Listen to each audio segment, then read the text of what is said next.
Small talk. Small talk can be exceptionally difficult for every professional, especially when in their second language. It's something that the English-speaking world does quite naturally, and to be honest, it's something that professionals do need to master when working on the international business stage. But how do we do it? What do we say?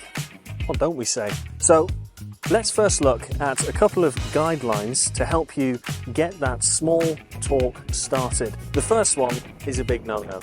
Don't talk about religion or politics, because these two subjects can be inflammatory in nature. Steer clear of these subjects and you will get your conversation off to a good start. The second guideline is make sure that you ask questions of the other person and don't just talk about you. This is something that is overlooked quite often when conducting small talk. A lot of people have a tendency just to jump in straight away and start talking about who they are, what they do, and trying to sell some sort of product or service. This is a big mistake, as you miss out on an opportunity to learn about your networking partner, the person who you're small talking with. And finally, talk about shared experience. This is my number one tip for anybody trying to conduct small talk. Talk about the things that you share with your conversation partner. That could be the weather, it could be the temperature of the coffee at the event, it could be your opinion on one of the speakers. Talking about shared experience helps you to find that middle ground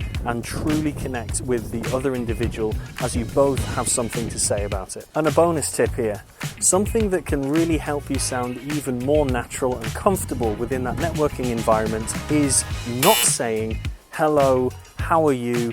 My name is Rob." In a networking scenario, you can actually just jump straight in and say, "Wow, that last speaker was really inspiring.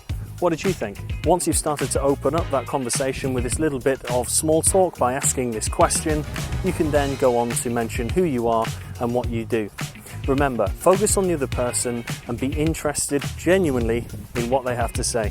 Abiding to these couple of tips when starting the small talk will ensure that you get things off to a flying start.